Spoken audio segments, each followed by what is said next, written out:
Dipersilakan ke pentas utama para panelis bicara selebriti pada malam ini. Segala perkara hidup dan cintamu indah pada waktunya. Dipersilakan Ustaz Azhar Idrus, selebriti dakwah Maida Safira. Serahkan seluruh urusan cinta dan hidup hanya pada Allah. Dan Heliza Hilmi.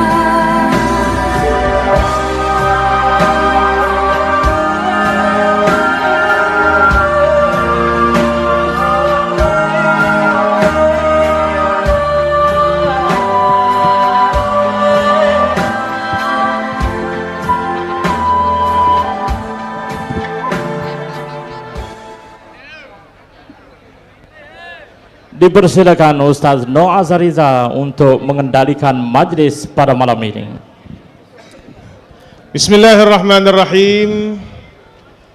Assalamualaikum warahmatullahi wabarakatuh. Alhamdulillahi rabbil alamin. Wassalatu wassalamu ala ashrafil mursalin wa ala alihi wa ashabihi wa man tabi'ahum bi ihsanin ila yaumiddin. Amma ba'd. Seluruh dif-dif kehormat, seluruh panelis jemputan pada malam ini, seterusnya muslimin muslimat, adik kakak dirahmati Allah Subhanahu wa taala sekalian. Wana we basuh belaka dah ke? Allah, hujan amat orang tua dia panggil. Tengok-tengok budak je lari. Orang tua tak lari. Alhamdulillah, kita bersyukur kehadrat Allah Subhanahu wa taala dengan sedikit ujian. Allah Taala nak wis sejuk udara. Kau mana? Panas-panas ni turun sikit ujian untuk sejuk. Alhamdulillah.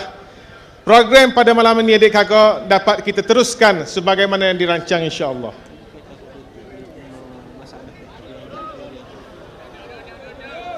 Saya minta kerjasama kepada hadirin hadirat, para penonton yang hadir supaya dapat duduk dengan tenang, tidak mengganggu suasana, biar program kita berjalan lancar hingga ke akhirnya. Satu pengumuman penting kepada MyV TBH 3117 dan Satria Neo CCK 3404. Sila padamkan lampu kereta anda jika tidak mahu nolak klik lepas ni. Kalau memang nak tolak dah tak ada masalah. Alhamdulillah, bersama-sama kita panelis yang kita sedia maklum terpampang di banting-banting, di banner-banner, dada-dada akhbar yang kita semua tunggu-tunggu. Alhamdulillah pada malam ini dapat bersama-sama dengan kita semua pada bicara selebriti siri yang ke-6. Hadirin hadirat rahmati Allah Subhanahu wa taala sekalian, saya perkenalkan di sebelah kiri saya yang saya rasa tak perlu kita perkenalkan. Kau mana? Ada hot tak kenal lagi ya? Berat nana.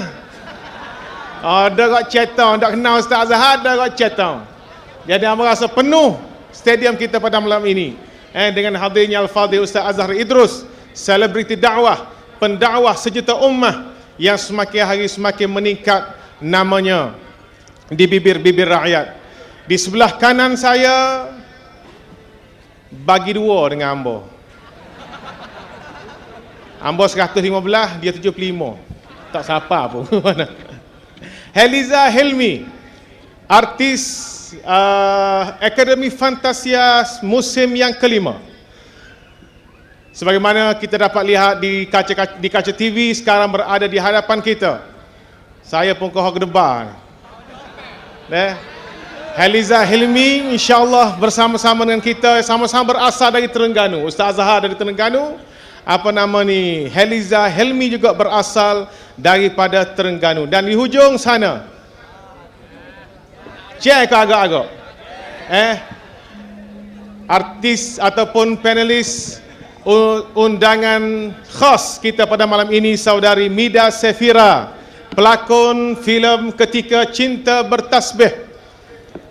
Baru ni kita jemput Oki Setiadewi, heroin. Kita jemput Mas Azam, hero. Sekarang ni kita jemput adik hero.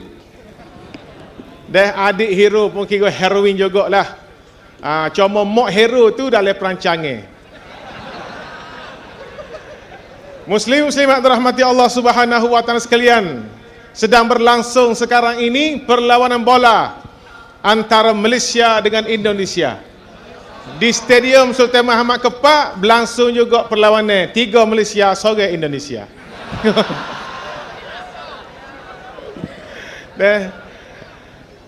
Jadi sebelum saya mengutarakan soalan kepada panelis pertama Al-Fadhil Ustaz Azhar Idrus, mari sama-sama kita saksikan klip video yang kita sediakan. Sama-sama kita pertontonkan. Silakan. Satu fenomena soal jawab kehidupan seharian Saya akan jawab pada malam ini, boleh? bersama Ustaz Azhar Idrus. Cara sambutan tu yang menjadikan haram.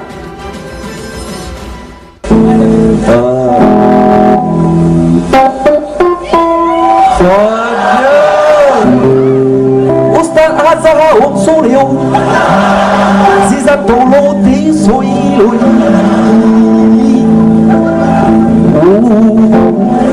Jangan sampai jadi najis. Jangan sampai jadi najis. Nak mati tak akan ajis. Gua nak boleh tak nak ikut warna itu kita.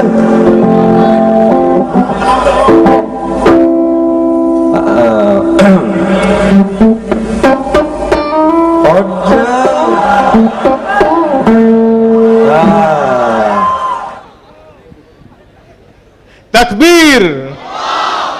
Begitulah hadirin hadirat sekalian, tu cerita 2 tahun lepas Ustaz, sambutan tahun baru di Shah Alam tahun lepas. Malam ni Ustaz tidak akan main gitar. Malam ni ada persembahan istimewa daripada Ustaz di akhir rancangan, kita sama-sama tunggukan insya-Allah. Al-Fadhil Ustaz Azhar Idrus, satu nama besar dalam masyarakat Malaysia hari ini. Pelbagai gelaran yang diberikan kepada beliau. Ustaz selebriti, Ustaz YouTube, banyak lagi nama. Kuliah Ustaz tak perlu dipertikaikan, dihadiri belasan ribu, malah ada setengah-setengah tempat puluhan ribu yang hadir mendengar kuliah Ustaz. Tak termasuk lagi hak dengar melalui siaran langsung dalam internet.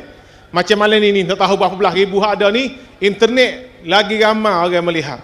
Jadi Ustaz, kuliah Ustaz dihadiri puluhan ribu, sedangkan sebelum ini Ustaz belum pernah pun keluar dalam kaca TV. Ustaz-ustaz hak tubik kaca TV ada setengah-setengah pun orang tak kenal. Kuliah maghrib di masjid 5 orang ada. Padahal Ustaz TV dah tu. Kuliah maghrib 5 orang, jenera 3 orang. Duk kuti kapek seorang, ketah-ketah, bluebell kapek. Ustaz TV. Ustaz Azhar ni bukan Ustaz TV.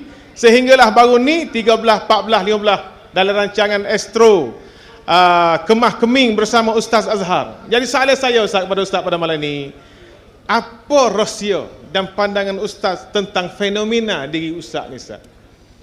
Mungkin satu soal tambahan lagi. Saya juga dapat tahu Ustaz ni aktif dalam fotografi. Ada blog tersendiri, berbasikal, bermotosikal. Jadi macam mana Ustaz boleh bahagikan masa berdakwah, berkuliah dengan jadual yang padat, dengan aktiviti-aktiviti sosial sedemikian? Dipersilakan Ustaz. Assalamualaikum warahmatullahi. Baik, soalan daripada moderator, macam mana jadi popular, terkenal ataupun mendapat sambutan apabila mengadakan kuliah. Yang sebenarnya niat kita mengajar, berkuliah, tak ada pun nak suruh orang ramai. Mula-mula kita mengajar seorang je murid, dia yang minta. Selepas kita beberapa lama jadi 2 orang, akhirnya 3 orang, dan selepas 3 orang dia jadi 4 orang. Jadi dah sampai 6-7 orang, dok muat duduk atas tangga. Dia orang minta buat di surau. Bila buat di surau, dalam 8 orang atau 7 orang sahaja, lebih kurang 5 tahun. Daripada tahun 95 rasa sampai tahun 2000, barulah orang jadi lebih kurang dalam 30 orang. Jadi betul lah kata, jangan mencari glamour. Jangan cari biar ramai orang nak dengar kita. Jangan tujuan tu. Tujuan kita ngajar supaya ilmu yang kita belajar tidak hilang. Sebab ilmu ni bila kita belajar, tak ada orang nak belajar dengan kita pula, ilmu tu lama-lama hilang. Dia akan hilang gitu je. Jadi kita nak supaya ilmu kita lekat, ada dalam hati sokmo, maka kita ajar orang. Dan sampai kepada tahap masuk dalam TV, sebenarnya orang salah faham. Bukan 13, 14 dan 15. Sebenarnya saya masuk dalam TV sejak 2009. Sebelum daripada 2009 guna kaset. Jadi orang mari dengar, dia tak ada kaset. Jadi masa itu hanya jual kaset. RM3 sekeping kaset. Mula tahun 2009 baru start penggunaan VCD. Jadi tahun 2009 lah sebenarnya saya tahun 99 baru start masuk dalam TV. Bukan Astro lah, TV masing-masing. Sebab CD bila kita beli, dia tak keluar gambar dalam CD. Kena balik, cocoh dulu di dek, tubik dalam TV. Betul tak? Takkan dia cocok dengan TV tak ni? Jadi TV lah. Iyalah. Jadi TV lama dah, tahun 99 sebenarnya, bukan baru ni. Jadi sebab orang yang beli CD masa tu, dia balik cocok tengok di TV, bukan tengok di mesinnya. Tengok di TV, bukan tengok di peti sejuk. Betul? Betul. Jadi sampai 2012, ya sebenarnya 2011, channel TV lah, tak payah sebut lah. Boleh katakan semua channel TV, channel radio dan majalah-majalah nak supaya saya masuk dalam channel dia, dalam TV dia, dalam radio dia. Cuma kita bincang, kata manager saya, PA saya, ni TV ni nak ni Ustaz, ni TV ni pula nak, TV ni pula nak ni. Jadi kita kata nantilah, sabar dululah, sibuk ngajar. Kata sibuk lah, sibuk. Busy. Jadi payah, akhir-akhirnya puak-puak TV ni, dia orang bincang dengan radio, dia orang minum-minum, dia kata UAI ni payah sungguh lah nak masuk TV. Kalau ustaz lain nak masuk TV, dia ni susah, banyak macam alasan lah.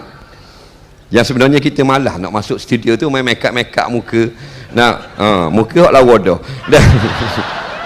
Jadi kalau masuk TV kena make up, kena apa, jadi kita kata buang masa benda tu. Kalau terus jadi selalu tak apa, ni kena buat ada benda ni, set dengan time, dengan apa semua. Jadi kita berasa terganggu, kita seronok ngajar kuliah maghrib. Kuliah. Setiap hari masjid, surau. Sekali mari stadium, kena hujang. Jadi last kali Astro, dia orang ni bijak juga. Dia kata oleh kerana payah sangat ustaz ni nak masuk dalam TV, kita ambil dia rakaman di mana dia mengajar, dia ikut. Jadi saya kata okey lah, jangan ganggu saya pergi mengajar di mana masjid, awak ikut dan ambil, dan awak edit, jangan sampai rosak hukum. Dia orang pun bersetuju. Sebab tu dapat masuk dalam Astro. Kalau nak harap masuk studio lain tahun lah, kita sibuk sangat. Bukan kita tak suka, tapi masa ni sibuk sangat. Tu iklan tu mula-mula tu nak make up tu, tak boleh make up bawah. Setuju, okey, tak apalah, tak payah make up. Kemudian dia bagi pula dalam iklan tu apa benda ni, supaya cakap bahasa KL, bahasa baku. Saya kata tak boleh, saya cakap Terengganu boleh. Dia telefon kolpon dia, UAI tak mau cakap KL, nak cakap Terengganu iklan. Bos dia kata Terengganu lah, ambil Terengganu. Jadi gitulah, bukan kita nak cari glamour.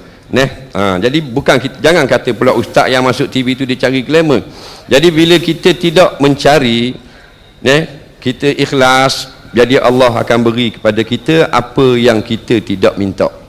Sebab itulah buat sesuatu, cari keredaan Allah, dan dia akan beri kepada kita apa yang kita tidak minta daripada kebaikan. Dan bila kita sudah ramah, jangan sekali-kali rasa hebat, kerana ni semuanya nusrah Allah, pertolongan Allah. Allah boleh cabut bila-bila masa.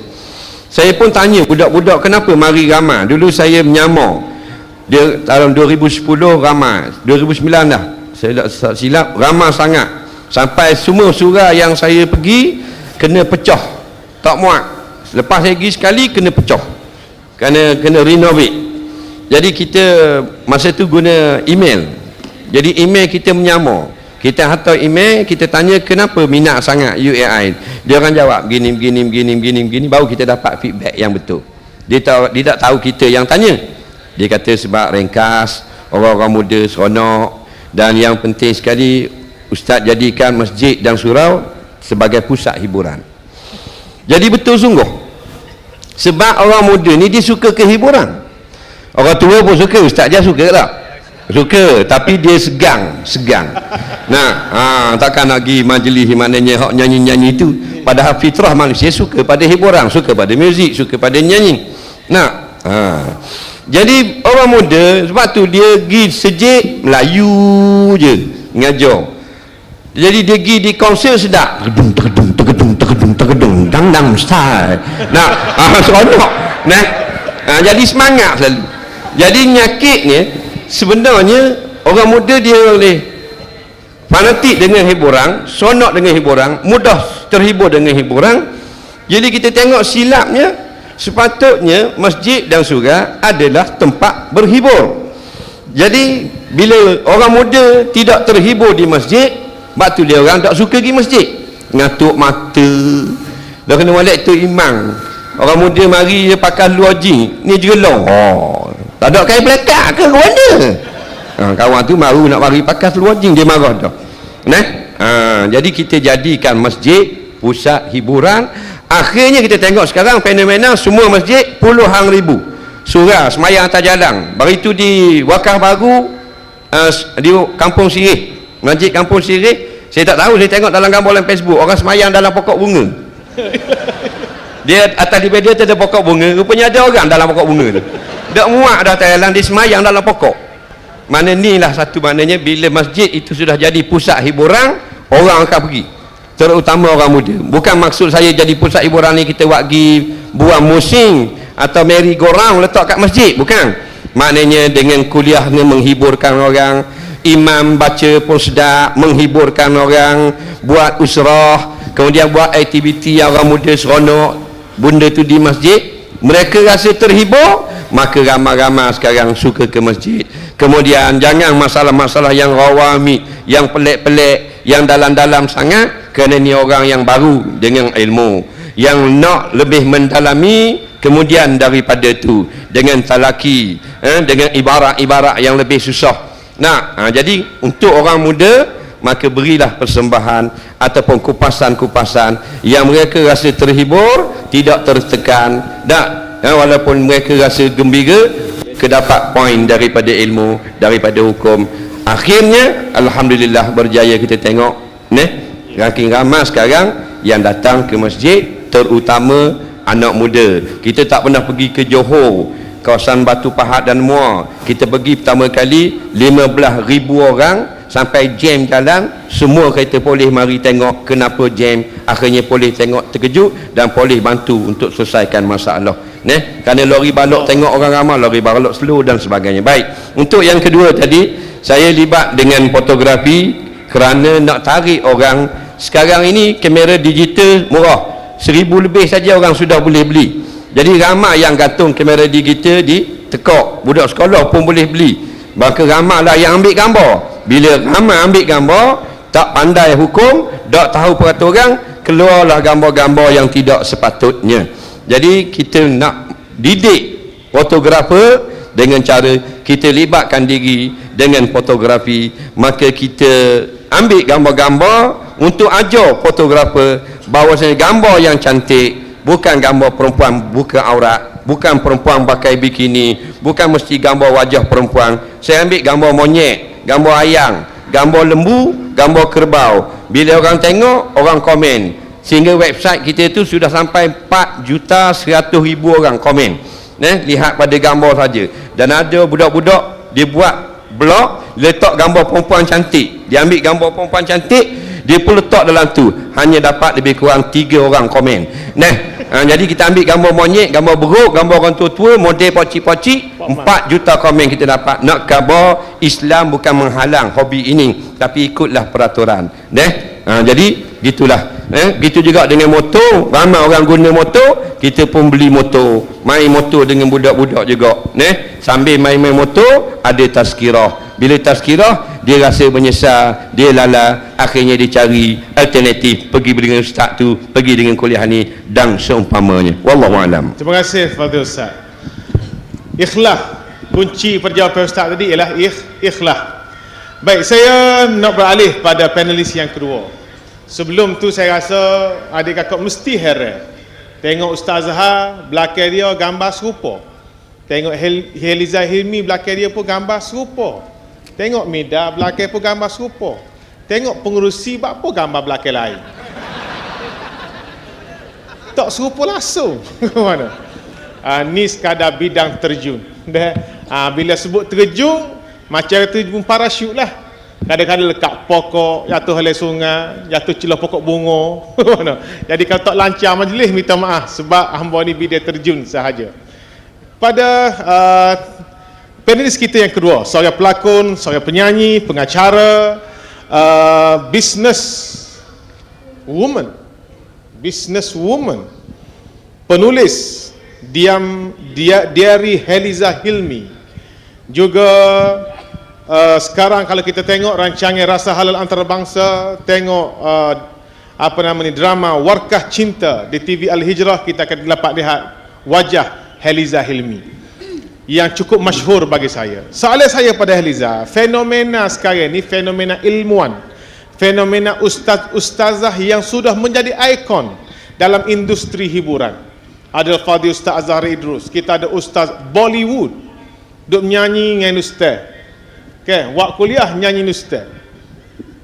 Ustaz Jah pun boleh juga mengaji Pakistan, tapi tak tunjuk lagi lah malam ni.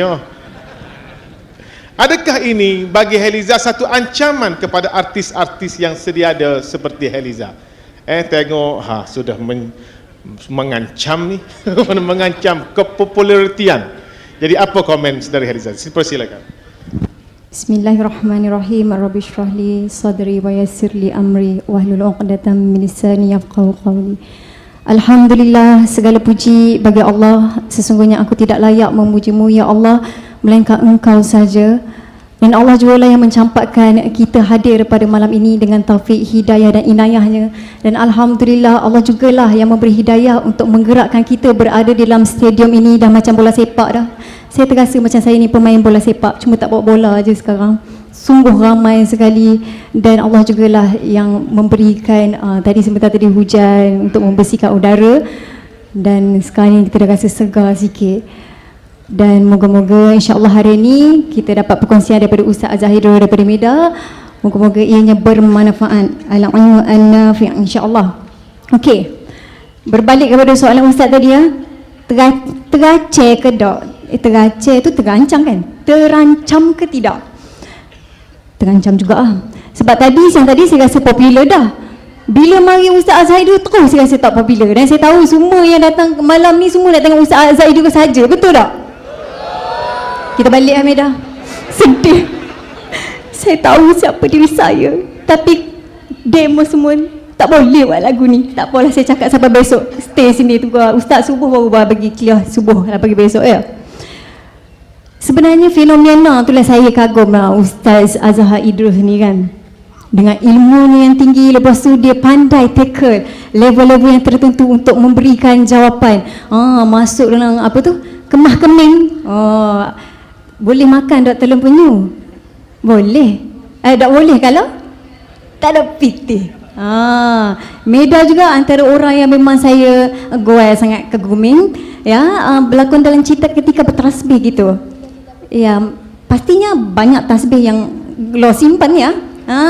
Jadi bolehlah kasih hadiah. Saya memang enggak malu gitu ya. Nanti saya bagi alamat. Jadi orang-orang yang di atas pentas ini semua hebat-hebat belakang. Jadi saya rasa rendah diri sangat-sangat lah. Memang rendah pun sebenarnya. Rasa rendah diri bersama-sama orang yang hebat-hebat, yang merupakan fenomena.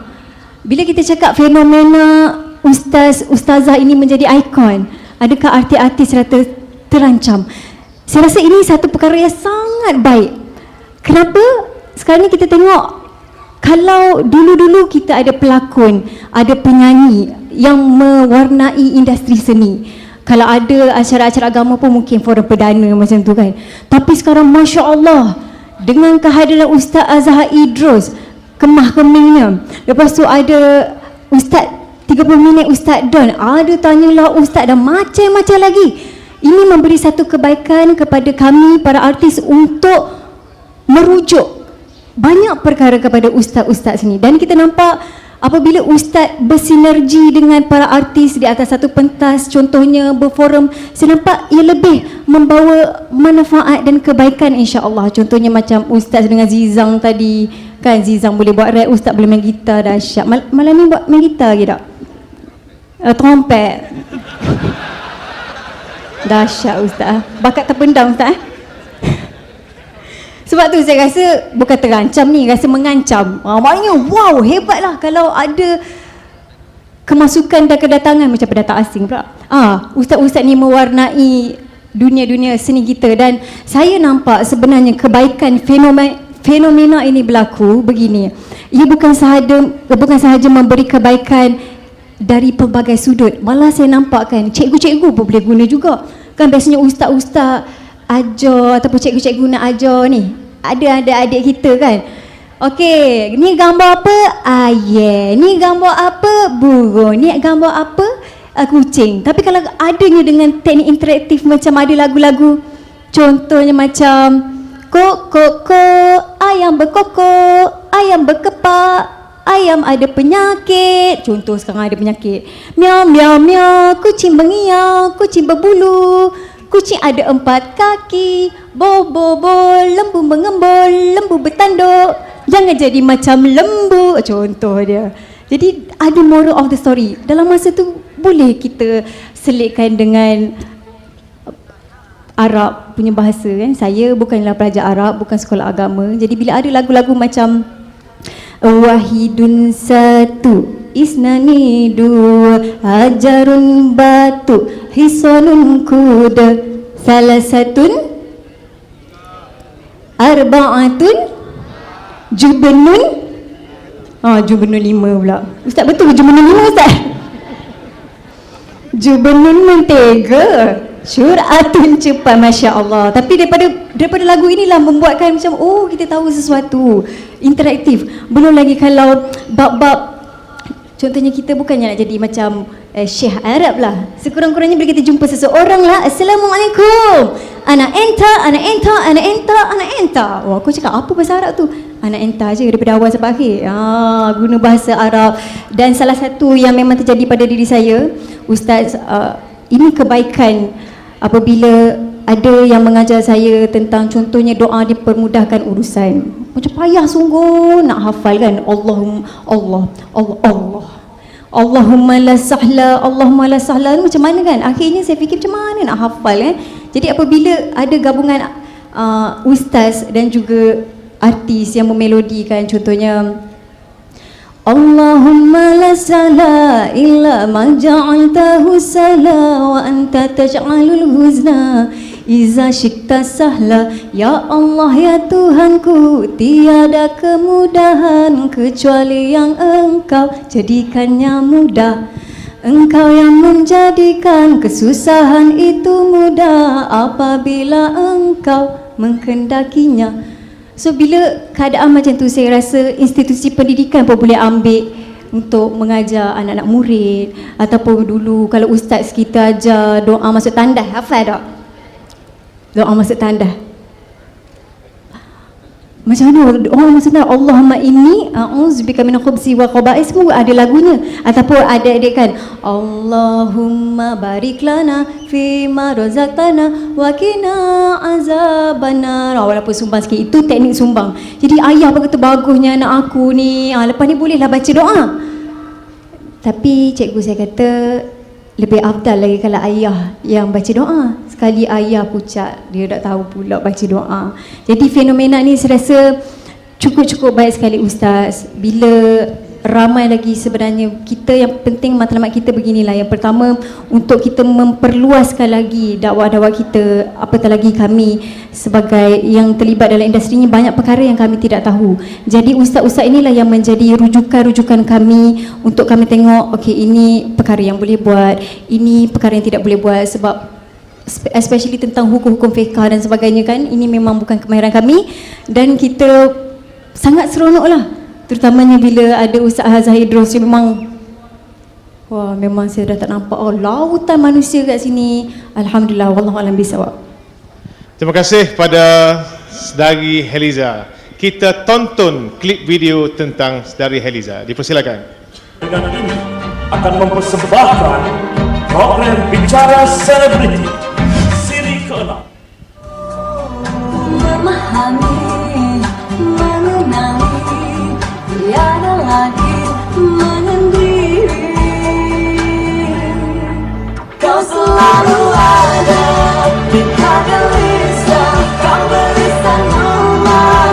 Bila ku rasa kau janji setia, setiap kisah hingga berjauhan, tetap di wajah kau selalu ada.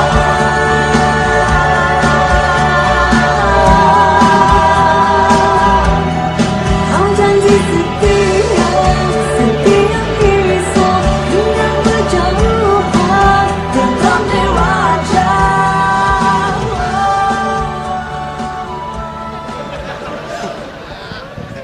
Takbir. Demikianlah klip video berkenaan dengan Saudari Heliza. Sebelum saya mengajukan soalan seterusnya kepada Saudari Meda Safira, sama-sama kita saksikan klip video tentang beliau. Dipersilakan. Check it out. Ini.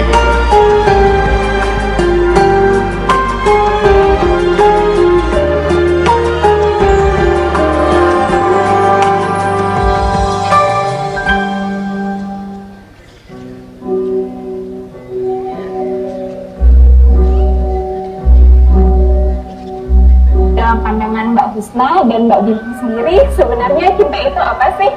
Cinta adalah kekuatan yang mampu mengubah duri jadi mawar, mengubah cuka jadi anggur. Lo sama? Anta Indonesia? Anda juga dari Indonesia.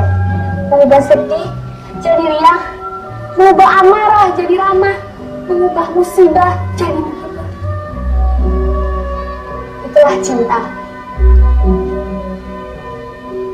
Program Bicara Selebriti siri ke-6. Meda Safira, artis tersohor Indonesia, pelakon ketika cinta bertasbih. Tu bukan Meda, tu Ustaz Jah. Kalau belum tengok cerita tu cerita ketika cinta bertasbih. Dua siri pertama dan siri kedua. Dan untuk makluman semua, sekarang ini Meda telah pun selesai buat penggambaran, malah filem keduanya telah pun disiarkan di pawagam Indonesia yang bertajuk Cinta Suci Zahrana. Itu film ketiga, film keempat. Ya. Keempat. Cinta Suci Zahrana. Maafkan saya, Bu. Saya difahamkan saudari seorang engineer. Ya, betul. Engineer. Soalan saya, mengapa tidak teruskan karier sebagai engineer tetapi memilih juga menjadi seorang pelakon? Malah yang lebih mengkagumkan, saudari memilih filem-filem gender Islami. Dipersilakan.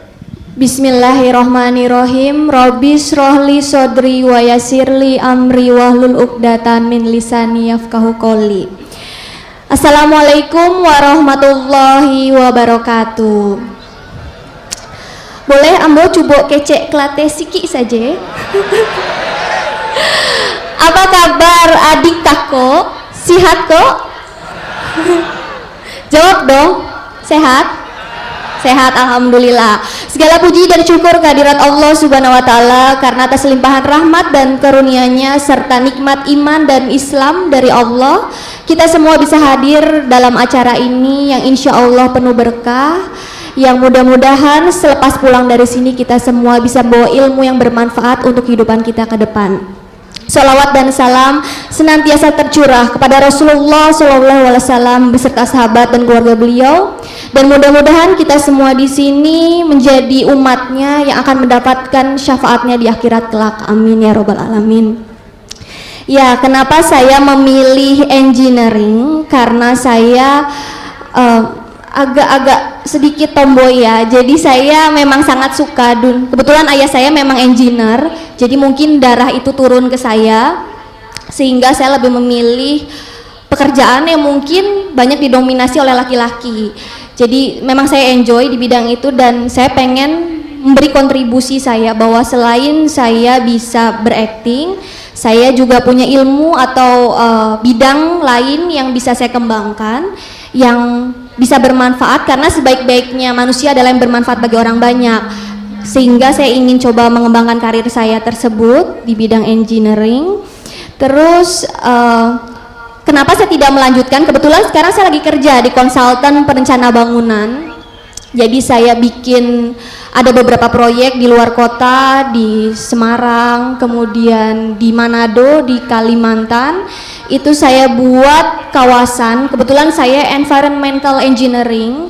Jadi bagaimana aspek pembangunan itu berpengaruh kepada lingkungan. Jadi saya menganalisis dampak-dampak yang diakibatkan oleh pembangunan atau industri kepada lingkungan, dan kemudian memberikan rekomendasi bagaimana perbaikan atau rekomendasi supaya pembangunan tersebut tidak mencemari lingkungan, seperti itu.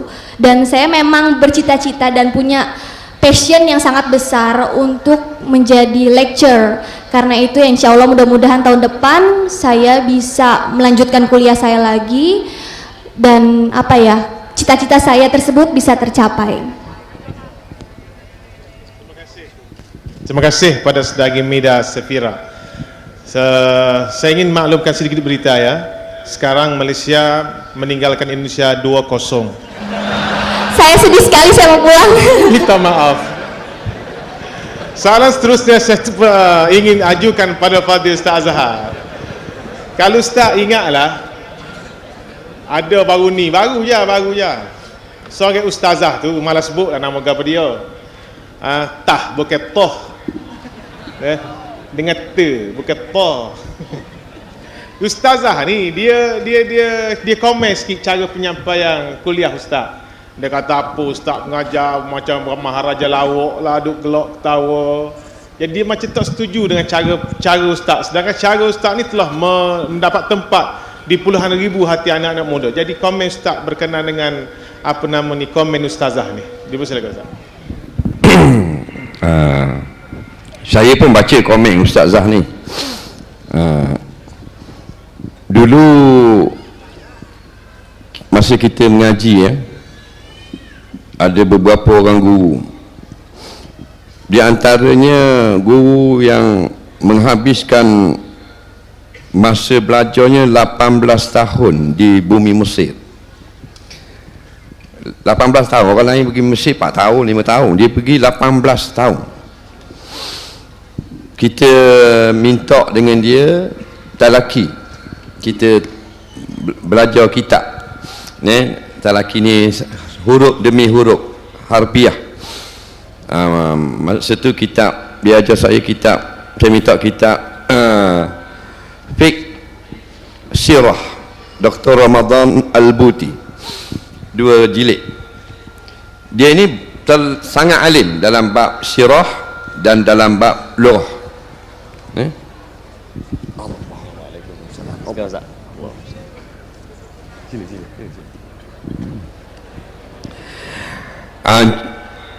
Moderator yang sebenar ni bukan bidang terjun lah, bidang tadi sudah terjun. saudara Amin kita yang kita nanti-nantikan. Baik. Jadi bila kita mengajar, kita belajar dengan dia, okey, sebab kita nak belajar dengan dia. Dia baca lagu-lagu mana pun kita tunggu. Kerana kita seorang saja murid. Dia baca kitab, kita dadah seorang diri. Jadi kalau ramai, kalau kita rasa boring guru tu ataupun ngatuk mata, kita balik, kita nusuk belakang, kita tidur ke apa. Tapi dah kita seorang dengan seorang, tak boleh. Jadi terus kita belajar dengan dia. Tetapi lepas pada tu kita minta dia mengajar di masjid, di surau, sebagai tanda penghormatan kepada guru kita sendiri. Jadi buat kuliah di surau, di masjid. Tetapi bila orang malam pertama orang mari ramai, makin lama makin kurang, makin lama makin kurang. Sebab dia serius. Bila ngajar serius gitu, orang-orang tua yang memang tak ada nak pergi mana-mana, tak ada hal, dia duduk sejik tunggu, cengok ngatuk mata gitu. Orang muda-muda nak daripada luar dengar, nak masuk memang tak. Orang yang kita ajak dah muda-muda suruh dengar, akhirnya tak berminat. Padahal dia ngajar tu ilmiah, tetapi strict dan tegas. Tak ada buat lawak, tak ada, listrik je. Jadi kita tengok dia ni alim besar, tak berjaya. Kita buat panduan bila kita nak ngajar orang.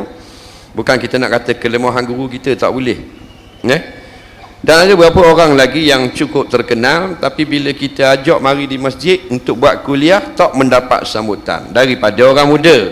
Orang tua, okey, pasal dia orang ni duduk sejik je. Orang muda tak minat. Sebab tu bila kita ngajar, kita buat joke dalam satu-satu masalah, dalam satu-satu persoalan. Sebab hukum ni, bila kita duduk witu puang, syaitan dia akan tiup kita kipah nak suruh ngatuk mata. Terutama macam semayang Jumaat lah. Kalau semayang Jumaat, kita tengok. Padahal kalau kita tidur hotel 5 bintang, tak ngatuk mata ke mana. Padahal hotel 5 bintang, katil ni 18 inci tebal, tak boleh lena. Tapi semayang Jumaat jadi. Semayang Jumaat tu panas. Jadi nak tengok benar-benar hotel 5 bintang ialah ketika semayang Jumaat. Khotib baca khutbah tu imam ni angguk 2 orang belakang. Dia angguk tu maknanya aku tak tidur pada, aku dengar. Jangan kata aku tidur orang belakang, aku dengar waktu aku angguk, sebenarnya dia tidur. Sebab apa? Maka bila dengar khutbah dalam keadaan lantang begitu pun orang tidur, maka kalau kuliah biasalah orang tak berminat, terutama anak-anak muda yang memang tidak berminat.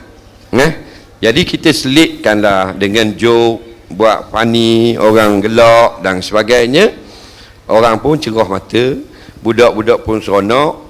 Budak-budak disuka sebut cerita hobi-hobi dia, cerita motor, spoket, gitar, muzik, not, chord, masalah kumpulan band-band baru.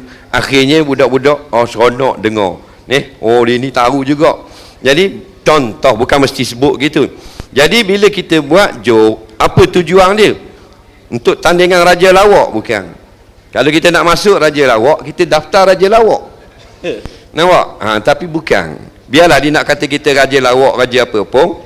Yang kita naknya, niat kita supaya orang-orang muda yang tak berminat dengan kuliah-kuliah yang agak membosankan, supaya mereka bertukar selera daripada minat ke panggung, minat karaoke, minat ke konsert, sudah minat mari kuliah kerana rasa terhibur, rasa seronok, boleh bergurau dan sebagainya. Macam yang kata tadi, jadikanlah maknanya di mana saja kalau kita nak tarik orang dengan Islam, buatkanlah Islam itu perkara yang menghiburkan orang, kerana manusia Allah cipta suka pada hiburan.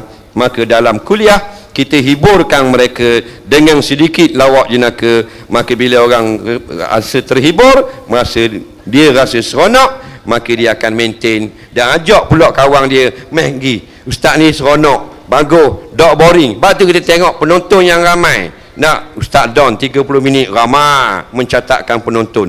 Pasal bukan straight gitu. Ada selik, lucu dan sebagainya.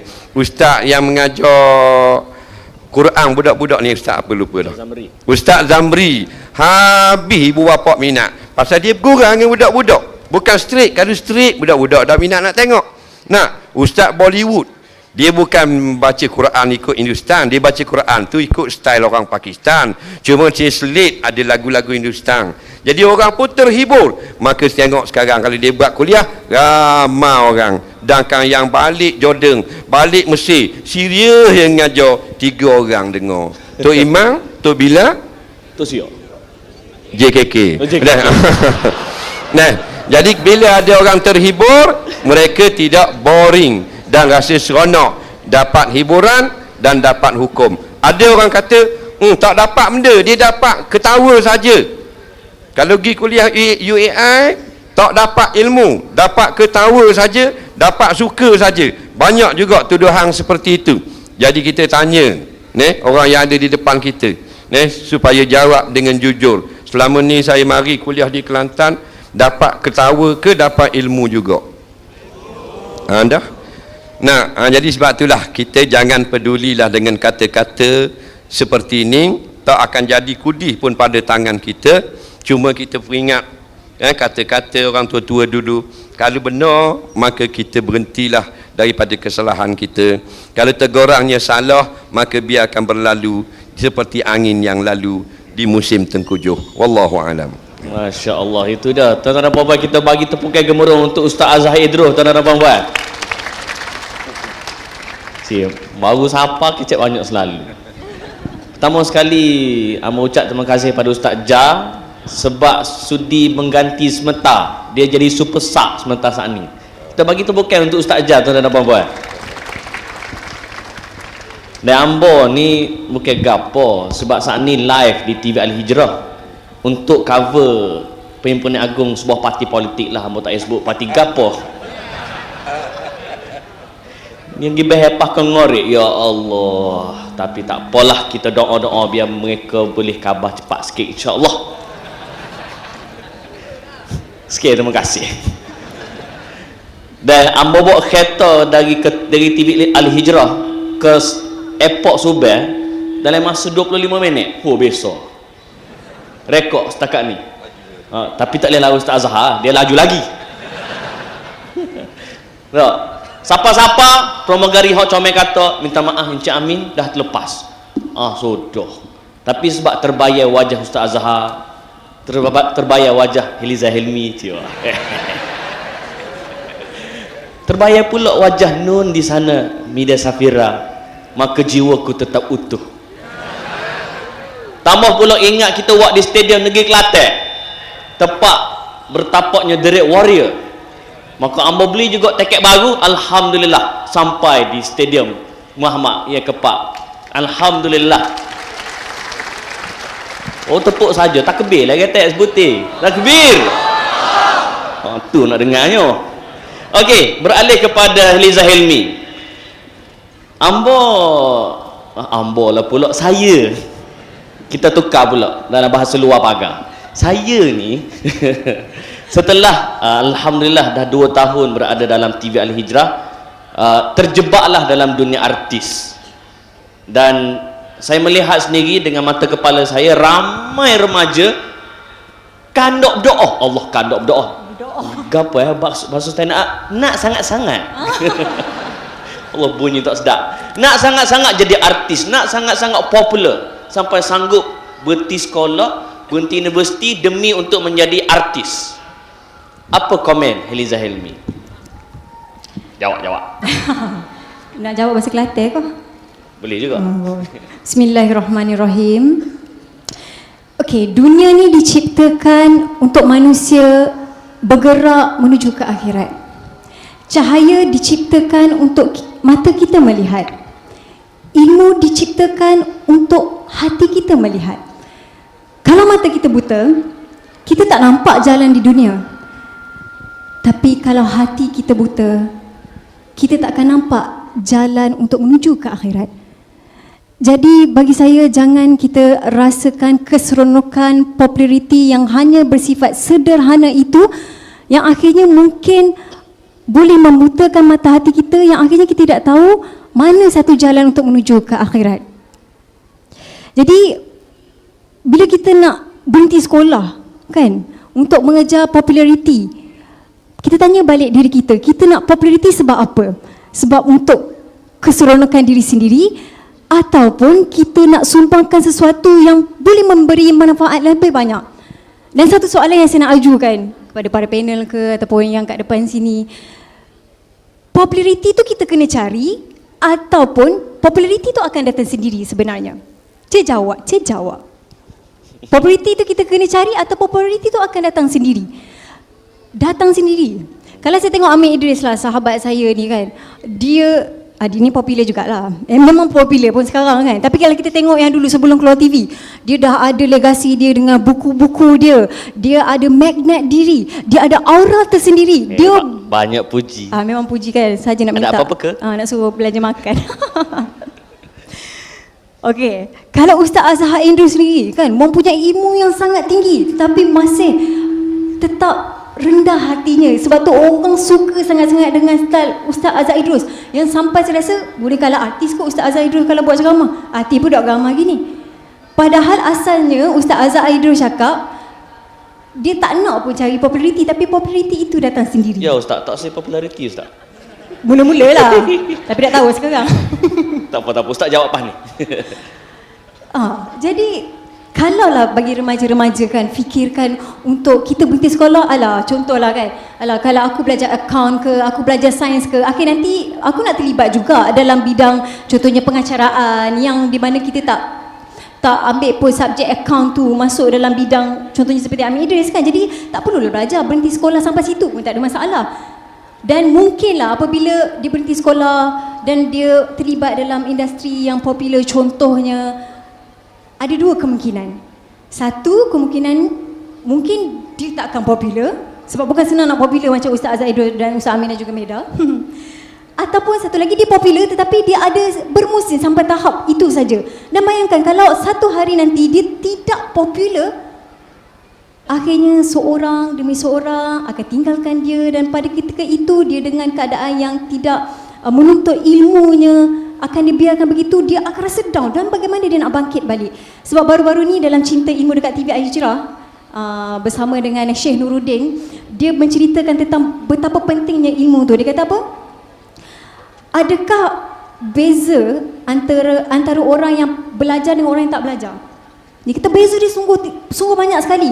Umpama langit dan juga bumi, dia kata. Lepas tu ilmu ini kenapa penting? Ia memandu kita dalam kehidupan kita dan Allah menganugerahkan nikmat yang tidak terkira iaitu ilmu ini untuk memuliakan dan membezakan kita antara makhluk-makhluk yang lain. Dan ilmu ini merupakan satu kewajipan muslimin dan muslimat. Jadi andai katalah adik-adik remaja kita nak jadi popular ni, okey, boleh, dia tak ada masalah. Nak masuk dalam industri ni boleh. Tetapi dia ada beberapa guideline.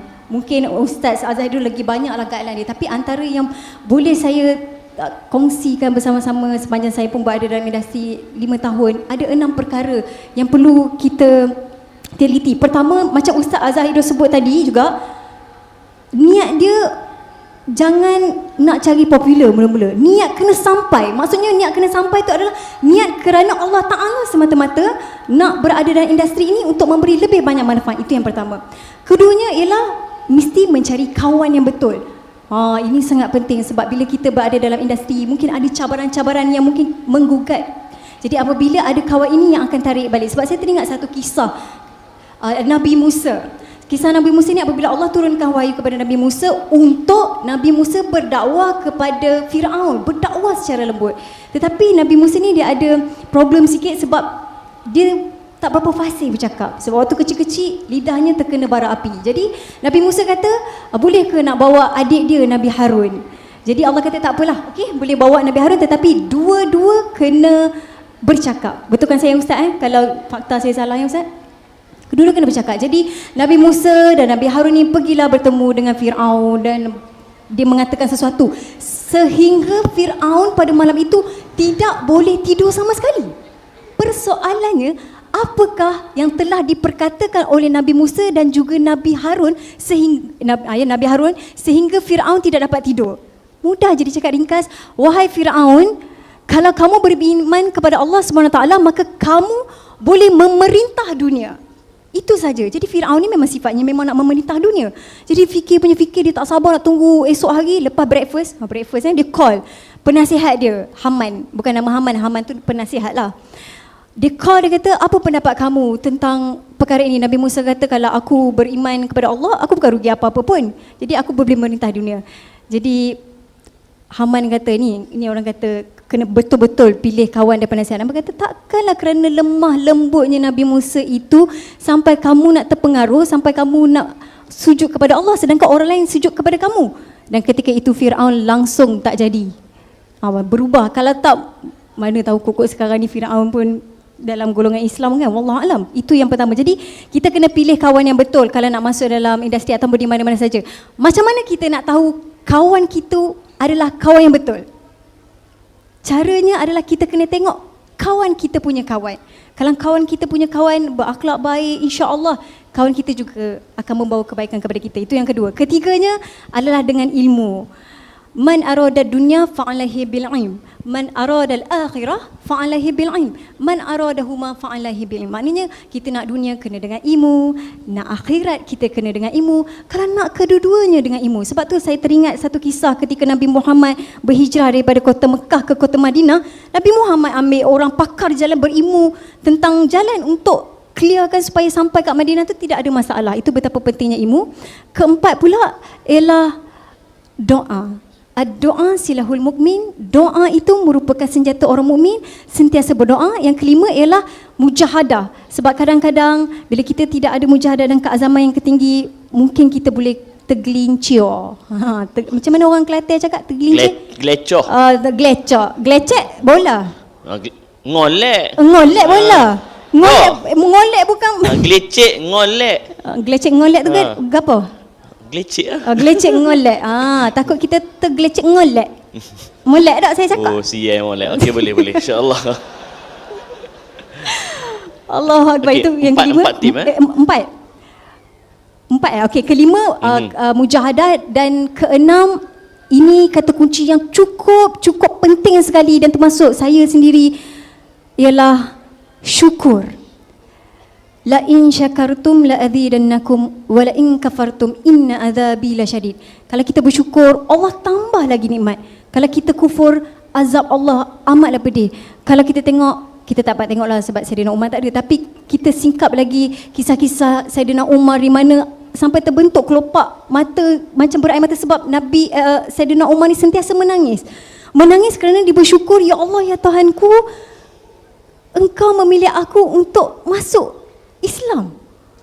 Punya dia bersyukur Saidina Umar. Begitu juga dengan Nabi Muhammad SAW yang sangat-sangat bersyukur, yang sangat maksum, yang memang confirm masuk syurga. Dia sujud sampai bengkak kaki. Bila ditanya kenapa, dia kata salahkah aku untuk menjadi orang yang bersyukur. Jadi inilah perkara-perkara yang kita perlu lihat. Jangan berhenti belajar lagi. Belajar ni sampai bila-bila? Sampai ke liang lahat dah tak ada nafas. Kalau nyawa-nyawa ikan boleh belajar lagi. Dan kalau dah habis tak ada nyawa, di situlah bermulanya kehidupan kita dalam kubur. Wallahu a'lam bishawab. Maknanya pesan Heliza kepada anak-anak muda, remaja di luar sana, kalau nak jadi artis, silakan, dengan syarat jangan berhenti belajar. Dan menarik apa yang Heliza kata, sebab benda jahat pun kena ada ilmu juga dah, Ustaz Azhara. Perompak. Dia nak pecah rumah, kena ada ilmu, betul tak? Nak cokeh pintu, nak akak bagai, kena ada ilmu. Maknanya kalau benda lagu tu pun kena ada ilmu, apatah lagi kalau kita nak berjaya dunia dan akhirat. Jangan salah faham, nanti kata Amir Idris menggalakkan perompakan. Okey. Dan menarik juga Heliza kata doa. Maknanya kita ini sebagai mukmin nak jadi popular ke apa ke, doa jangan tinggal. Sama ada susah atau senang. Kalau senang tu maknanya kita senang, kita bersyukur, doa. Dan kalau kita susah, kita kena zalim pun kita boleh berdoa. Betul tak? Maknanya ini menunjukkan bahawa dalam Islam harus kita berdoa walaupun sesama Muslim, kalau hak Muslim tu menzalimi Muslim yang lain. Setuju? Beres. Okey, beralih kepada Mida Safira. Assalamualaikum. Waalaikumsalam warahmatullahi. Sihat? Sehat, alhamdulillah. Alhamdulillah. Saya sempat ber-BBM bersama Oki pagi tadi. Cing Oki. Jangan jealous. Dan saya sempat berbicara dengan beliau dan beliau memuji Mida sebagai seorang yang bijak berbicara, seorang yang bersemangat, seorang yang punya karisma dan bersungguh-sungguh bila melakukan kerja. Persoalannya, Oki juga pernah sebut di Bumi Kelantan, di mana beliau sebelum menjadi seorang pelakon, beliau pernah mempunyai angan-angan, impian. Beliau pernah memegang satu botol mineral sewaktu berusia 5 tahun dan dia berlakon di depan cermin. Seolah-olah dia sudah menerima anugerah. Terima kasih kerana anugerah ini, lebih kurang macam tu. Kan? Jadi itu antara permulaan Oki. Beliau pernah menjadi model dan kita boleh mengetahui di mana Oki sekarang. Bagaimana pula sejarah Mida Safira? Oke. Ya, kalau saya sendiri awalnya memang ke dunia entertain. Dari kecil itu memang saya sebenarnya pemalu ya. Jadi kalau saya pemalu? Ya. Oh, pemalunya. Okey. Tapi sekarang udah mulai agak luntur karena harus dibiasakan bertemu dengan audiens. Masya Allah. Jadi memang dari kecil saya bersyukur punya orang tua yang mensupport saya habis-habisan. Jadi saya ini, kalau teman-teman sudah baca buku psikologi, ada color code, sebuah buku, itu karakter saya dominan putih. Putih? Ya, warna putih. Jadi di situ ada warna putih, kuning, biru, dan merah. Kalau saya dominan putih yang artinya pencinta damai. Jadi kalau dalam buku psikologi itu dikatakan, bukan kata saya ya, tapi kata penulisnya, kalau orang tua mempunyai anak yang berkepribadian putih, itu adalah anugerah dari Allah. Kenapa? Karena anak ini sangat mudah dibentuk oleh orang tuanya dan sangat mudah diatur oleh orang tuanya. Jadi ibu saya cerita, waktu saya kecil, di saat anak-anak lain kalau ditinggal orang tuanya suruh diam di satu tempat, saat orang tuanya kembali itu sudah hilang. Kalau saya disuruh diam di situ, saya tunggu sampai ibu saya datang. Jadi kemana-mana ibu saya sering sekali mengajak saya pergi. Kemudian tapi jeleknya kepribadian ini dia itu pasif.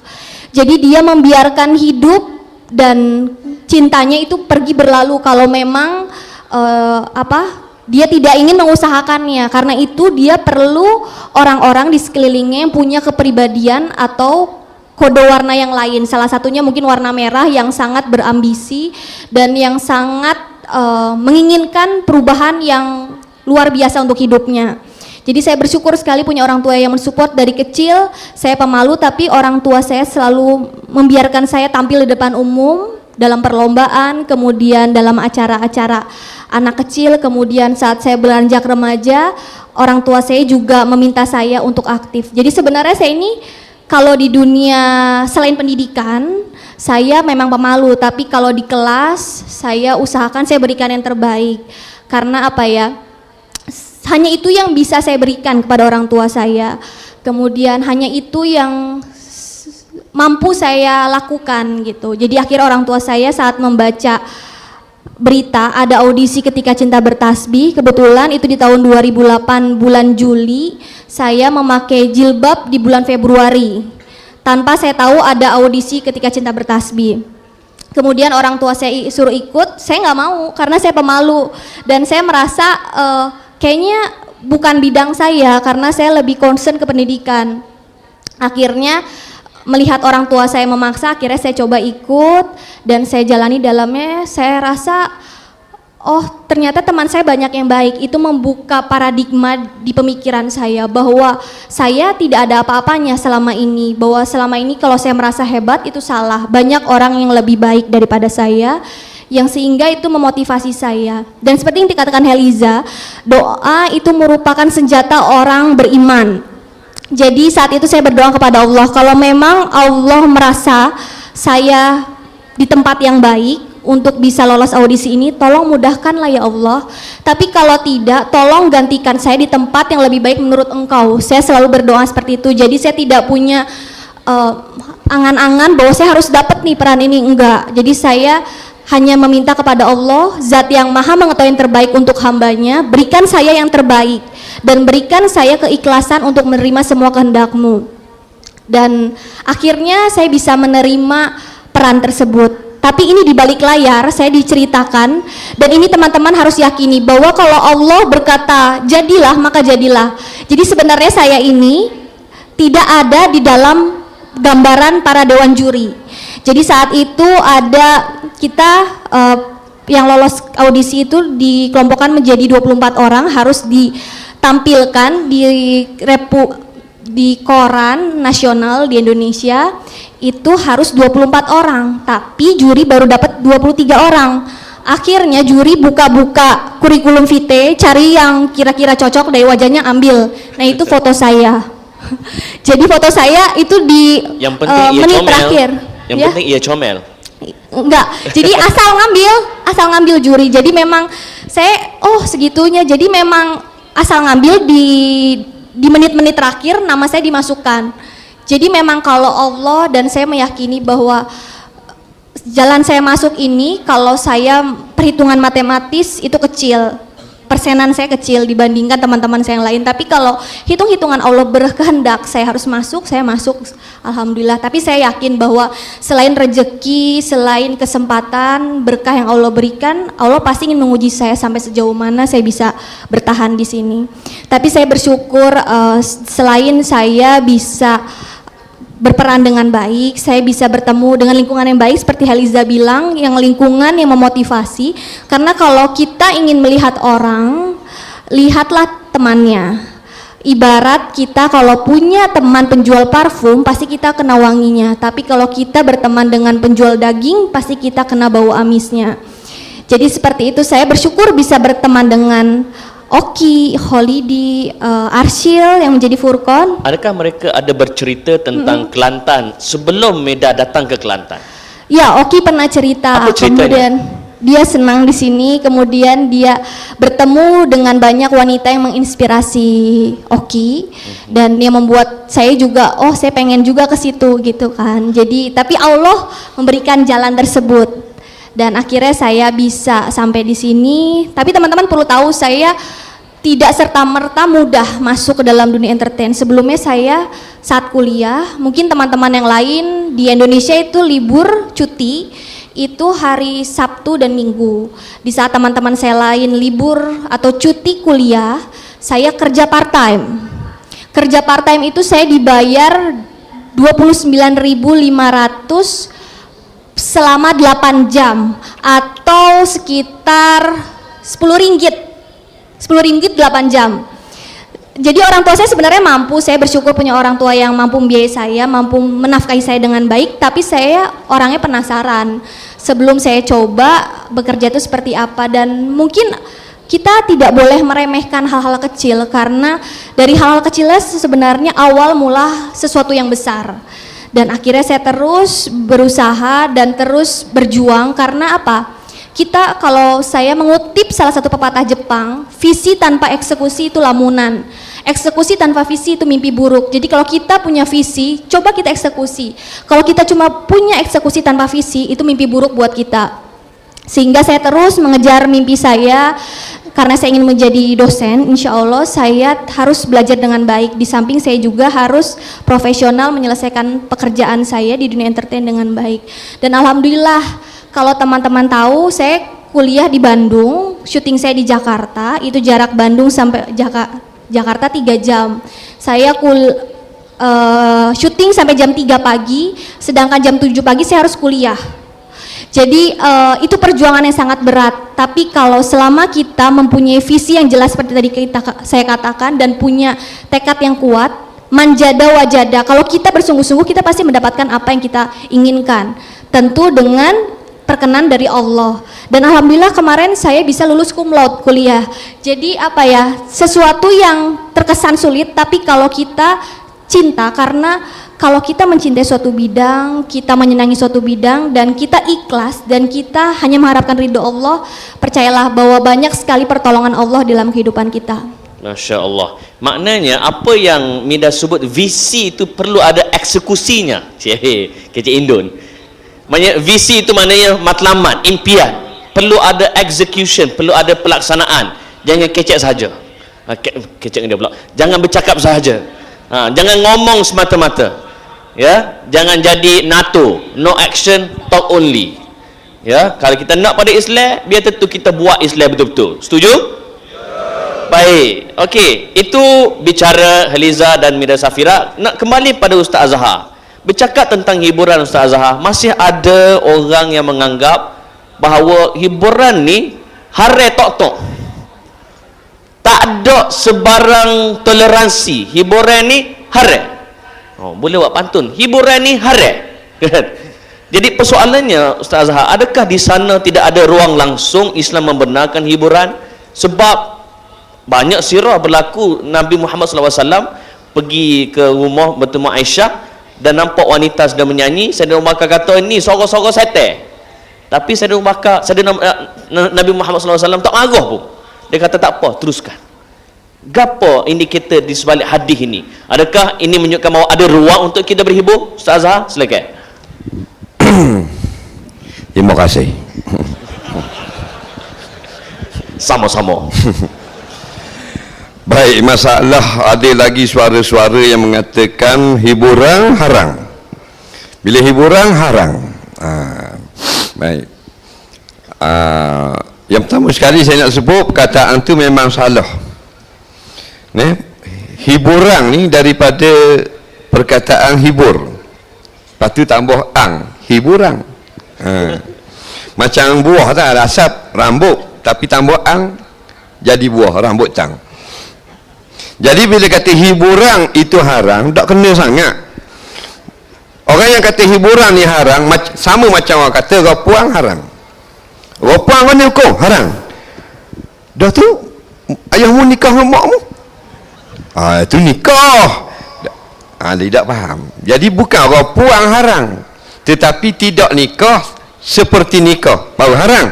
Maka hiburan maknanya kita bila manusia tengok benda tu, hadapi benda tu, berasa seronok, terhibur, tu hiburan. Jadi bila sebut hiburan, kita terus direct akan nampak muzik dan nyanyian. Sebenarnya hiburan luas. Lepas tu ada orang bandar, hiburan dia konsert. Ada hiburan ni dengar linguistan. Ada orang hiburan poci-poci, yang hiburan ni benda dia dengar suara burung. Apa nitik idea.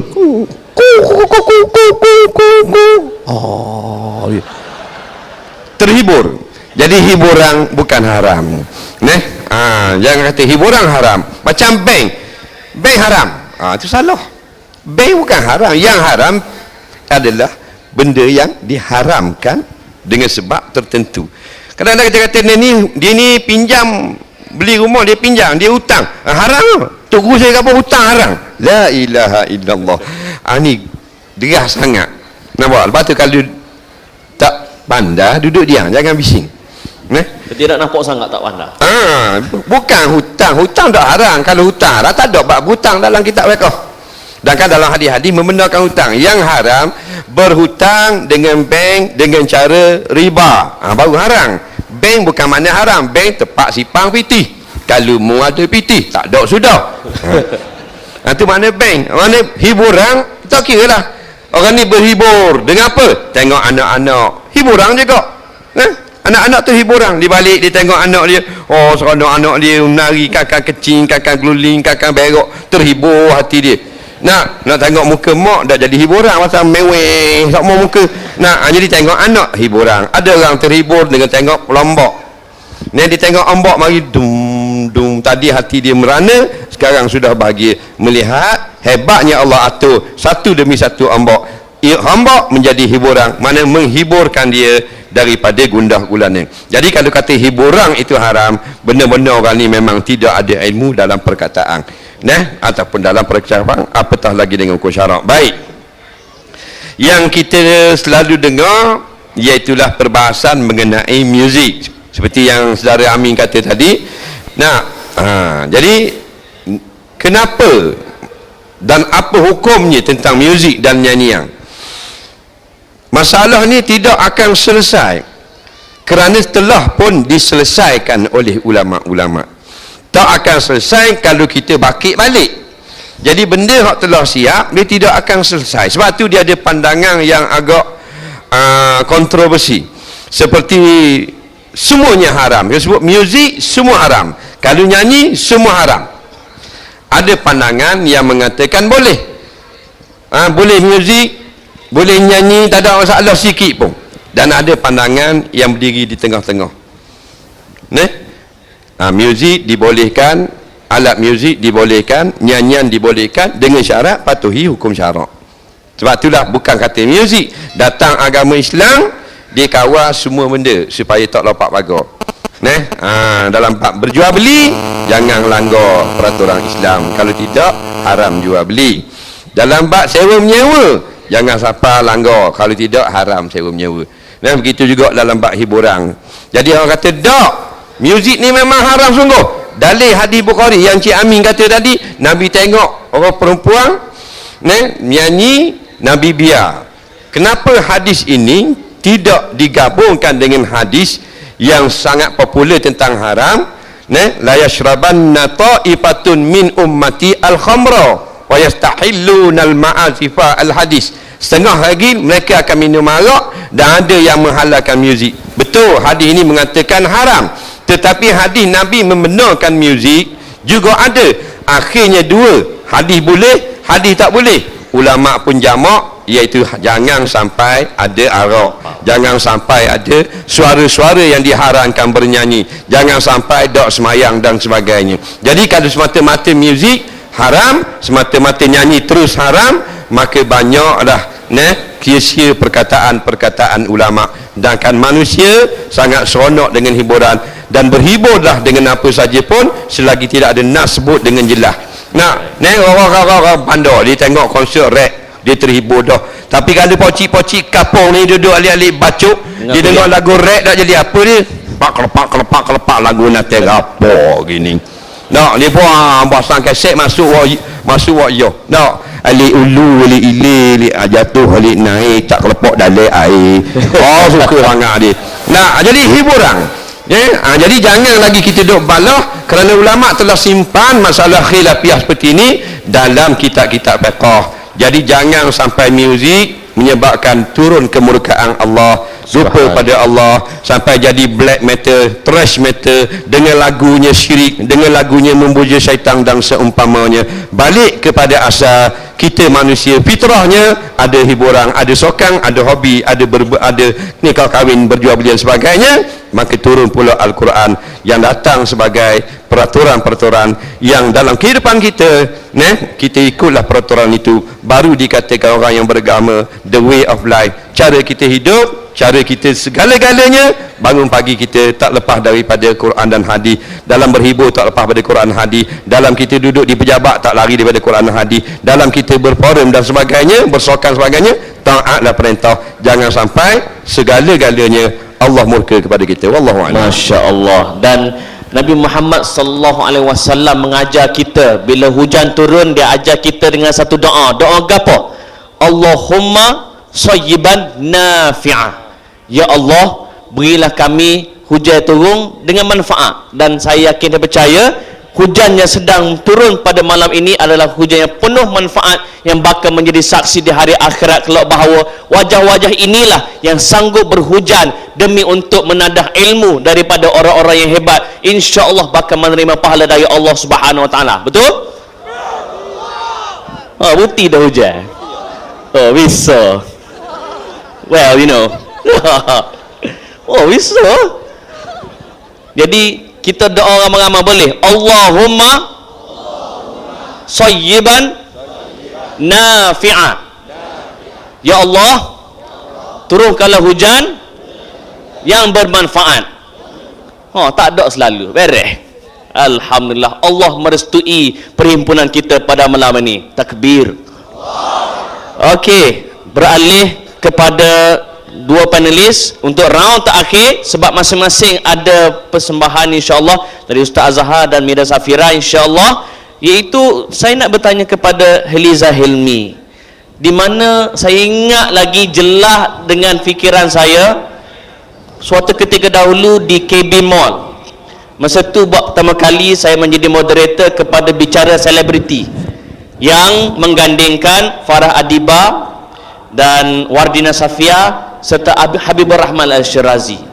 Dan bermula dari bicara selebriti itu, Eliza, seluruh negeri dalam negara ini mula pakak-pakak buat bicara selebriti. Maknanya Kelantan menjadi trendsetter kepada program sebegini. Setuju? Jadi pandangan Eliza, adakah program ini perlu diteruskan? Dan komen Eliza, program ini memberi faedah kepada ummah. Silakan Eliza. Bismillahirrahmanirrahim. Alhamdulillah. Takbir. Alhamdulillah. Itulah. Alamak. Sungguh lembut bicaramu. Ya, sungguh lembut ya. Ya begitu. Sebab hujan nanti kan Masya makin Allah. turun kalau ganah. Okey, bicara itulah. Pertama sekali saya ucapkan tahniah dan saya sangat salute kepada rakyat Kelantan. Masya Allah, walaupun hujan tetap juga stay kerana ingin berkongsi atau mendapat ilmu daripada para panel yang cukup hebat, kecuali saya. Masya Allah. Dan okey, bila bercakap tentang bicara selebriti ni kan, saya nampak macam inilah. Kalau TV Al-Hijrah slogannya segala bermulanya di sini. Lepas ni bicara selebriti boleh tukar. Segalanya bermula di Kelantan. Gomo, Kelantan gomo. Kena masuk sikit peteh, gana peteh. Jadi alhamdulillah saya ucapkan tahniah. Dan sebenarnya Amin, saya pernah terfikir ketika saya berada dalam industri, saya kata apakah yang boleh kita perluaskan lagi, dan apakah dan bagaimana saya boleh menyumbangkan sesuatu untuk kita jadikan setiap perkara yang kita lakukan ini merupakan satu ibadah. Sebab kalau kita kira, katakanlah umur kita hidup di dunia ini 65 tahun contohnya, kalau kita kira-kira solat mungkin 2 tahun saja, tidur 18 tahun, dan yang lainnya merupakan 25 tahun merupakan Allahumma doa sekali lagi. Saya kena bercakap juga. Doa sekali lagi, amin. Doa sekali lagi, amin. Allahumma yang penting Liza setuju perlu diteruskan program begini. Kena teruskan kerana dia 3 perkara. Matlamat apabila kita nak menganjurkan program sebegini, pertamanya mestilah kerana untuk membesarkan Allah Ta'ala. Keduanya akan mengingatkan kita kepada akhirat. Wah, Masya Allah. Dan pertama membesarkan kepada Allah SWT, kedua mengingatkan kita kepada akhirat, ketiganya mengingatkan kita kepada Rasulullah SAW.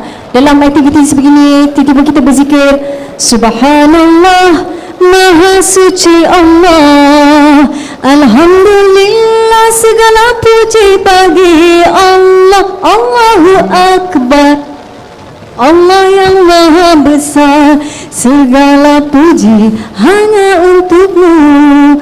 Bila kita boleh ingatkan tentang Rasulullah, sebab Rasulullah sangat sayangkan kita dalam keadaan hujan ni, mari kita bersama-sama salawat ke atas Nabi Muhammad sallallahu alaihi wasallam.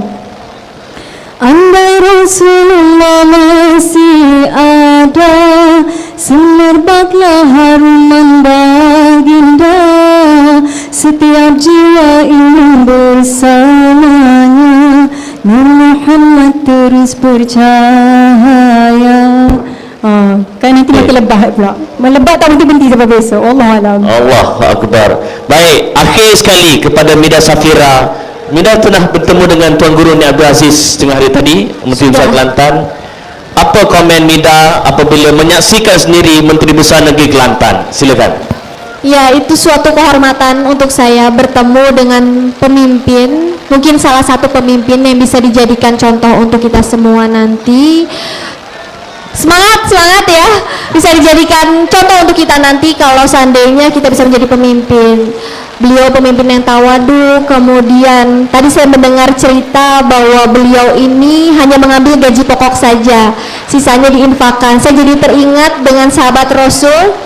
Jadi ini bisa jadikan tauladan untuk kita di zaman sekarang, masih ada pemimpin yang bersikap tawadu seperti itu. Yang mudah-mudahan bisa kita tiru nanti ke depannya. Ya, insyaAllah. Baiklah puan-puan, pelajar hadirin hadirat sekalian, saya rasa kita pause kejap buat seketika. Yang penting rakyat Kelantan akan sentiasa bersemangat untuk menuntut ilmu, insyaAllah. Dan saya menunggu arahan dari pihak penganjur, adakah nak teruskan atau tidak. Okey, rakyat Kelantan nak tunggu atau nak rehat sebentar? Sungguh sengati. Allahu Akbar. Okey, maka dengan ini kita akan mendengar persembahan puisi dari Mida Safira. Ke nak Ustaz Azhar dulu? Nak Ustaz Azhar dulu ke Mida Safira dulu? Okey, saya silakan Mida Safira untuk terlebih dahulu menyampaikan persembahan puisi untuk rakyat Kelantan yang cukup mengkagumkan pada malam ini. Takbir. Ya, sambil duduk aja ya. Bismillahirrahmanirrahim. Sebuah puisi yang berjudul Pertanyaan yang Terjawab. Pertama kali kabar itu datang, kabar undangan dari negeri nun jauh di seberang sana. Sebuah negeri bernama Kelantan. Kelantan, sontak itu menjadi pertanyaan besar. Pertanyaan besar yang melingkupi ruang pikirku. Pertanyaan besar yang melingkupi waktuku. Seperti apa negeri Kelantan itu? Seperti apa masyarakatnya? Seperti apa budayanya? Dan waktu pun terus beranjak hingga waktu itu pun tiba. Aku menjejakkan kaki di negeri yang baru, di negeri yang masih misteri di dalam pemikiranku. Sedikit demi sedikit coba aku selami. Sedikit demi sedikit coba aku jawab pertanyaan yang berkecamuk di pemikiranku. Oh, ini Kelantan, sebuah negeri yang cantik. Yang cantik tidak hanya dari kulit luarnya, namun cantik yang sesungguhnya. Kenapa aku bisa berkata seperti itu? Karena di sini aku temui lagi kebingungan ilmu yang akan terus menambah wawasanku. Di sini aku temui budaya yang mengagumkan, budaya yang menjunjung tinggi nilai-nilai keislaman, budaya Islam sebagai landasan pemerintahannya, budaya Islam sebagai ruh masyarakatnya. Dan di sini juga aku bertemu dengan wanita-wanita yang tangguh, wanita-wanita yang ikhlas menjalankan perannya sebagai ibu, peran sebagai madrasah ilmu pertama untuk anak-anaknya, untuk buah hatinya, untuk pejuang-pejuang Allah. Ya Allah, sujud syukurku untuk Engkau, karena Engkau telah hadirkan aku di negeri ini, di negeri yang insya Allah penuh berkah-Mu, di negeri yang penuh dengan ulama-ulama-Mu, di negeri dengan pemimpin yang tawadu, di negeri di mana umat-Mu saling mencintai sesamanya karena Engkau, ya Allah. Ya Allah, berkahilah perjalananku ini, ya Allah. Limpahi masyarakat, limpahi pemimpin negeri Kelantan, limpahi ulama-ulamanya dengan petunjuk-Mu, dengan rahmat-Mu, dengan nikmat-Mu dan dengan perlindungan-Mu. Amin, amin ya robbal alamin. Terima kasih. Allahu Akbar. Okey, selama ni kita dah dengar beliau main gitar, selama ni kita dah dengar beliau berkuliah. Malam ini kita mendengarkan puisi hanya di negeri Kelantan dari Ustaz Azhar Idrus. Persilakan Ustaz Azhar, silakan.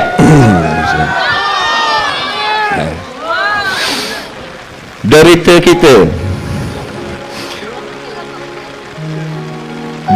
kita menanti majunya negara.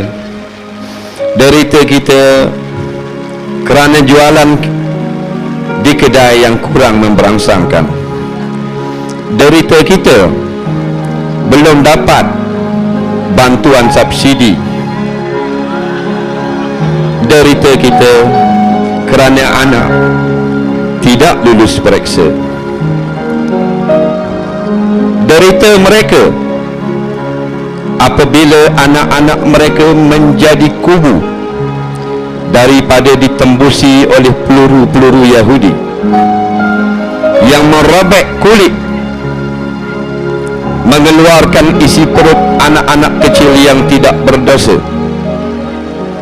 Itulah derita para ibu yang berada di bumi Gaza. Para ibu di negara kita derita belum sempat membeli gelang baru, belum sempat membeli rantai baru, belum sempat menempah siap pakaian baru. Samakah kita dengan mereka? Bumi Gaza 2012 menjadi tontonan cerita perang dalam televisyen setiap umat Islam yang jumlahnya berbilion-bilion. Wahai Gaza, kami saudara kamu, seagama denganmu, kami lelaki-lelaki sekuatmu juga. Kami memohon ampun kepadamu, wahai Gaza. Kami memohon ampun kepadamu, wahai Syria, kerana kami tidak menghantar kereta-kereta kebal kami yang hanya kami gunakan pada hari kemerdekaan. Minta maaf, wahai rakyat Palestin, Syria. Kami ada tentera, tapi kami tidak mampu pergi kepada kamu. Mohon kemaafan banyak-banyak. Kami hanya menjadi penonton, di mana darah-darah anakmu, isteri-isterimu jatuh titisan demi titisan di atas bumi yang sangat suci. Wahai Gaza, walaupun kami tidak dapat pergi dengan jasad, terimakanlah juga roh kami untuk bersemadi bersama para syuhada-Mu. Wahai Syria, walaupun kami tidak sempat untuk berperang bersamamu, terimalah nyawa kami untuk terus mengkuatkan jasad-jasad kamu melawan segala yang menjadi musuh Allah, al-Yahudu dan wal-Bashar. Wahai Gaza, wahai Palestin, wahai Syria, maafkan kami, terimakanlah doa daripada kami, dan sudilah kiranya roh-roh kami bersemadi bersama jasad-jasadmu. Wallahu a'lam. Assalamualaikum warahmatullahi. Hadirin sekalian, nak dengar ke dari Heliza Helmi? Nak dengar? Tak apa ke? Ujian ni? Oh, I love you lah. Heliza, silakan. Lagu background. Bismillahirrahmanirrahim. Dari mana harus kita mulakan cinta dan kasih bagi merawat luka saudara kita yang pedih? Dari jauh kedengaran suara merintih, ayah-ayah dibunuh, disembelih, ibu-ibu dinoda, diperkosa, anak-anak kecil terbunuh tanpa dosa. Kampung halaman hancur, musnah, tersungkur, tanda kemanusiaan insan yang terkubur. Aduhai Palestin, saban hari kami menatap penderitaanmu. Parut luka lama masih belum sembuh, kini ia berdarah semakin parah. Air mata tangisanmu tidak mampu kami kesat, paruh lukamu tidak terdaya kami rawat. Musuh durjana tidak bersungguh kami sekat. Apa hujah kami nanti di akhirat jika ditanya apa yang telah kami buat? Masih tergamakkah kita berdiam kaku tanpa menghulurkan tangan sedia membantu, sedangkan kita masih mampu mengadu kepada Tuhan yang satu?